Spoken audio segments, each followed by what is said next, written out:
1 लाख रुपए महीना सैलरी, 1 साल में होगी 12 लाख। फिर चंद्रशेखर के पास कहां से आई 44 लाख की संपत्ति? 5 साल पुरानी पार्टी के पास है कितना पैसा? दलितों की बात करते करते हेलीकॉप्टर से कैसे उड़ने लगे चंद्रशेखर? अमेरिका में टेस्ला कार में घूमते दिखे, बड़ी बड़ी रैलियां और दूसरे राज्यों में चुनाव लड़ने का खर्च कौन दे रहा है? क्या चंद्रशेखर हिंदुस्तान की सियासत के दूसरे केजरीवाल बनने जा रहे हैं? जैसे केजरीवाल खुद को आम आदमी दिखाकर खास जिंदगी जीने लगे, क्या ठीक वैसे ही चंद्रशेखर गरीब, मजलूमों और दलितों की बात कर अपनी लाइफस्टाइल शानदार करने में जुटे हैं? ये सवाल सिर्फ इसलिए नहीं कि वो हेलीकॉप्टर से घूम रहे हैं, अमेरिका में टेस्ला कार से घूमते उनका वीडियो सामने आता है, बल्कि सवाल इसलिए भी क्योंकि देश के 20 करोड़ दलित जिससे भी अपनी उम्मीद लगाते हैं वो कुर्सी मिलते ही क्यों बदल जाता है? दलितों की देवी कही जाने वाली मायावती आज 111 करोड़ की संपत्ति की मालकिन है। उन्होंने दलितों के लिए कई बड़े काम भी किए, लेकिन चंद्रशेखर भी इस बात को मानते हैं कि आज भी दलित वर्ग गरीबी में जीने को मजबूर है। फिर सवाल है, उन्हें कोई अमीर क्यों नहीं बना पा रहा? क्या सिर्फ उन्हें अपने वोट के लिए इस्तेमाल कर रहे हैं? ये साल 2020-21 की ऑडिट रिपोर्ट है जो चंद्रशेखर की आजाद समाज पार्टी की, जिसमें लिखा है पार्टी के पास 5,44,000 की संपत्ति। इतना पैसा हो सकता है दान से मिला हो, लेकिन अब इस पार्टी के पास कितनी संपत्ति है इसकी जानकारी नहीं मिलती।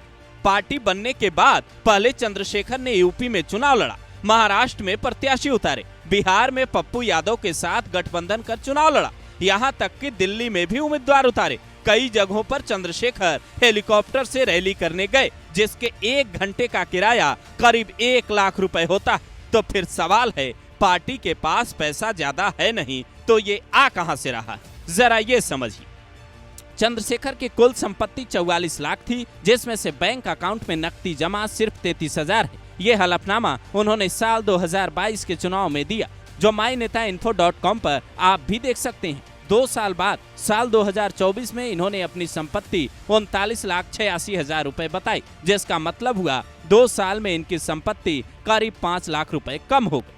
तो कागजों पर पार्टी के पास पैसा ज्यादा है नहीं, इसीलिए जब हेलीकॉप्टर को लेकर चंद्रशेखर से सवाल पूछा जाता है तो कहते हैं हर जगह गाड़ी से जाना संभव नहीं होता, इसीलिए ये जरूरी है। तो क्या किराया पार्टी के कुछ नेता ही दे रहे हैं और चंदा सिस्टम तेजी से चल रहा है? क्योंकि भीम आर्मी एकता मिशन के राष्ट्रीय अध्यक्ष विजय रतन सिंह तो यही इशारा करते हैं। वो कहते हैं पार्टी के कार्यक्रम के लिए 1-1 रुपए जोड़े जाते हैं, जो कार्यकर्ता हैं ये सब उनकी मेहनत की कमाई से होती है। हमारे नेता शिक्षा, स्वास्थ्य से लेकर तमाम मुद्दों को उठा रहे हैं, इसीलिए उनके खिलाफ ये भ्रामक खबर फैलाई जा रही है कि उन्होंने कबीर नाम का हेलीकॉप्टर खरीदा है, जबकि ऐसा कुछ भी नहीं है। पर सवाल ये बरकरार है कि साल 2015 में कॉलेज के दिनों में जब चंद्रशेखर ने ये देखा कि दलित छात्रों को पानी पीने और बेंच साफ न करने पर पीटा जाता था, तो इस अन्याय के खिलाफ उन्होंने भीम आर्मी बनाई। तो क्या वो अपने उद्देश्य पर कायम है या फिर यूपी में दलितों पर अन्याय होगा तो चंद्रशेखर आवाज उठाएंगे और मुर्शिदाबाद से दलित या हिंदू भगाए जाएंगे तो वो चुप रहेंगे? इस तरीके की सियासत चंद्रशेखर क्या करने लगे हैं? जिस पार्टी की स्थापना के वक्त ये नारा दिया गया कि साहेब कांशीराम तेरा मिशन अधूरा, आजाद समाज पार्टी करेगी पूरा, क्या वो हकीकत में आपको तब्दील होती नजर आ रही है? करीब 16 महीने जेल में रहने के बाद चंद्रशेखर का छूटना, पार्टी बनाना और उनके खिलाफ 36 मुकदमों का दर्ज होना, सबसे ज्यादा आपराधिक केस के मामलों में चंद्रशेखर का सांसद नंबर 1 बनना आखिर क्या कहता है?